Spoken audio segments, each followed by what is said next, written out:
Hello, friends, and welcome to our channel Education with Fun. And today we are going to start with a short story number 7, that is The Little Match Girl, written by Hans Christian Andersen. ये story छोटा है, सिर्फ 4 pages का है, जल्दी ख़त्म हो जाएगा. तो चलिए बिना टाइम वेस्ट किए स्टार्ट करते हैं आपका chapter 7, that is the little match girl. पहले मैं आपको पूरा स्टोरी बता देता हूँ, उसके बाद मैं आपको कुछ इंपॉर्टेंट लाइन्स और कीवर्ड्स मार्क करवा दूंगा. तो चलिए पहले स्टोरी से शुरू करते हैं. सबसे पहले तो हमको मौसम के बारे में बताया जा रहा है कि वहाँ पे कैसा मौसम था. ओके, तो वहाँ पे बहुत ठंड था, बर्फ़ भी गिर रहा था. और ऐसा क्यों? क्योंकि it was the new year's eve, it was the last day of the old year. Okay, तो ये नया साल आने से पहले का आखिरी दिन था, इसलिए वहाँ पे बहुत ठंड था और बर्फ़ भी गिर रहा था. और उसी ठंड में एक छोटी लड़की खाली पैर और खाली सर यानी कि बेयर फुट और बेयर हेडेड चली आ रही थी. हालांकि उसके पास स्लीपर्स थे जब वो घर से निकली थी, पर अब उसके पास कुछ नहीं है. वो बेयर फुट है. और ऐसा क्यों? क्योंकि जब वो रोड पर चल रही थी तभी एक गाड़ी फुल स्पीड में आ रही थी, तो वो डर के ज़ोर से दौड़ने लगी और रोड के साइड पे आ गई.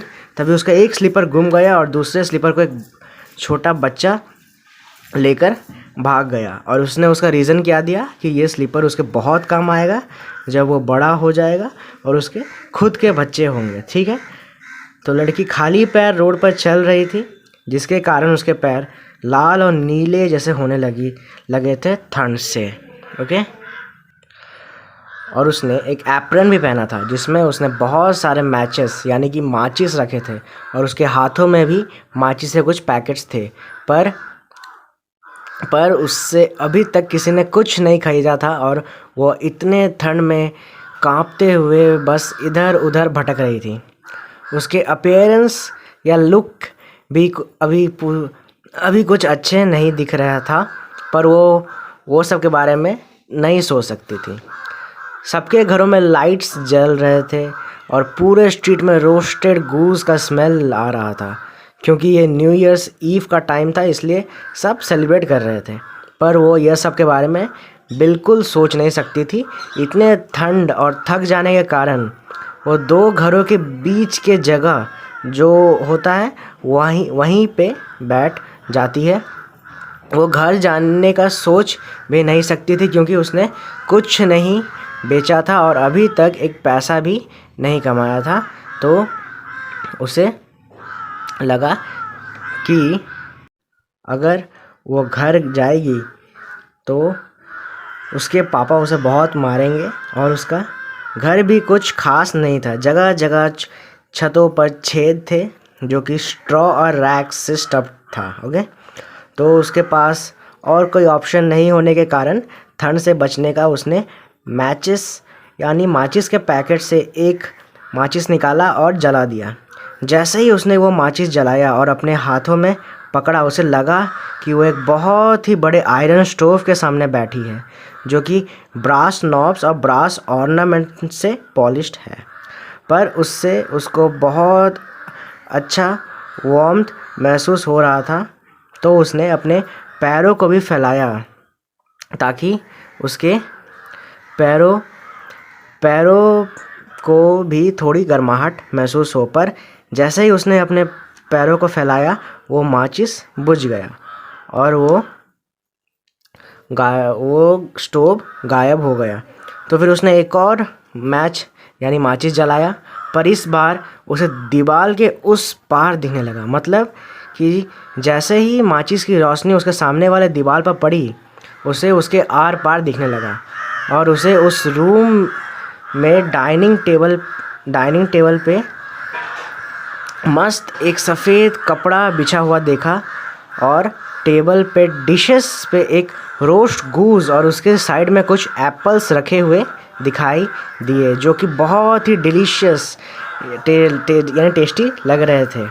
और फिर उसके बाद उसे दिखा कि वो रोस्ट गूस टेबल से कूदकर दौड़ कर उसके पास आ रहा था और उसके पीठ पर चाकू और फॉर्क घुसा हुआ था. बस तभी माचिस बुझ गया और वह रोस्ट गूस भी गायब हो गया. फिर उसने एक और माचिस जलाया और इस बार उसने अपने आप को एक बहुत बड़े क्रिसमस ट्री के नीचे बैठे हुए पाया, जो कि उस क्रिसमस ट्री से भी बड़ा था. जो उसने पिछले साल एक रिच मर्चेंट के घर पर देखा था। उस क्रिसमस ट्री के ब्रांच पे बहुत से डिफरेंट कलर्स के बॉल लगे हुए थे और उस क्रिसमस ट्री पे बहुत से कैंडल्स भी लगे हुए थे जो कि ऊपर जाकर स्टार्स बनते हुए उसको दिख रहे थे। तभी वो माचिस बुझ गया और उसी समय एक तारा भी टूटता हुआ दिखाई दिया। तब उसने बोला कि अब कोई मरने वाला है, जैसा कि उसकी दादी ने उसे बताया था। The only one that loved her, पर अब वो मर चुकी थी।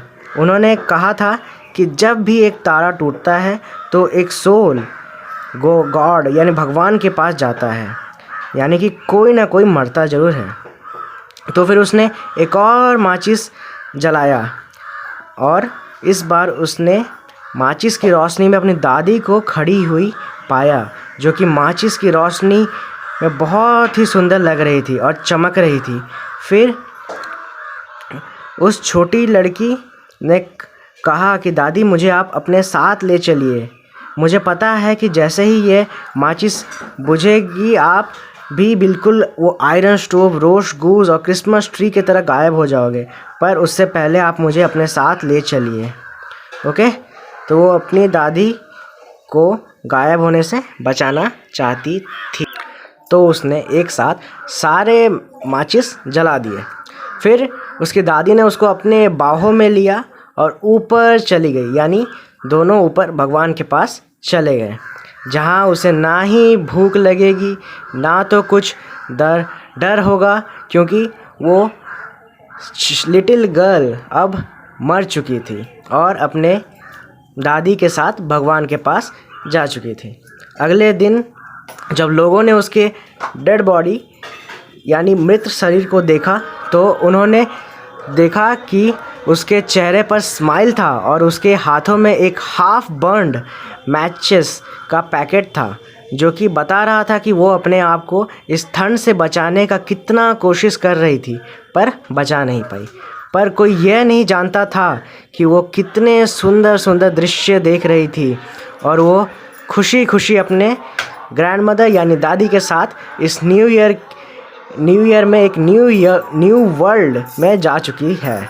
ओके, तो ये स्टोरी से राइटर हमको क्या बताना चाह रहे हैं कि कितना मुश्किल होता है एक पुअर यानी गरीब फैमिली के लिए अपना ज़िंदगी काटना। ना ही उनके पास भरपेट खाना होता है, ना ही रहने के लिए सर पे छत, ना ही कुछ सुख सुविधाएं, सिर्फ किसी तरह मैनेज करके वो अपनी ज़िंदगी काट रहे होते हैं। ओके, तो चलिए स्टोरी ख़त्म। अब मैं आपको कुछ इम्पॉर्टेंट लाइन्स और कीवर्ड्स बता देता हूँ।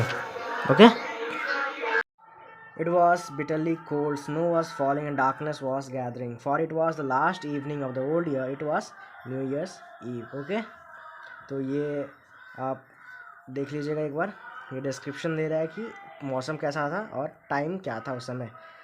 In the cold and gloom, a poor little girl walked bareheaded and barefoot through the streets. तो यहाँ पे उस छोटी लड़की के बारे में बताया जा रहा है कि वो बेयर हेड यानी उसके सर पे कुछ नहीं था, ना ही उसके पैरों में कुछ था। इतने थर्ड में वो ऐसे ही भटक रही थी इधर उधर। The little girl had lost them as she ran across the street to escape from two carriages that were been driven terribly fast. One slipper could not be found and a boy had run off with the other, saying that it would come in very handy as a cradle someday when he had children of his own. Okay, तो यहाँ पे आपको बताया जा रहा है कि जब उसके स्लीपर्स जो उसने घर से पहन के आए थे वो कहाँ गए, कैसे गुमे। तो इस लाइंस को भी आप देख लीजिएगा एक बार। ठीक, फिर she did not dare to go home for she had sold no matches and earned not a single penny. Her father would be sure to beat her, and besides it was so cold at home, for they had nothing but the roof above them and the wind whistled through that, even though the largest cracks were stopped with straw and rags. Okay, तो यहाँ पे आपको उसका reason दिया गया है कि वो घर वापस क्यों नहीं जाना चाहती थी, क्योंकि उसने अभी तक कुछ भी माचिस बेचे नहीं थे, तो वो उसको लगता था कि उसके पापा उसे मारेंगे और उसका घर भी कुछ ठीक हालत में नहीं था। वहाँ पे बहुत छेद थे जहाँ से ठंडा हवा आता था।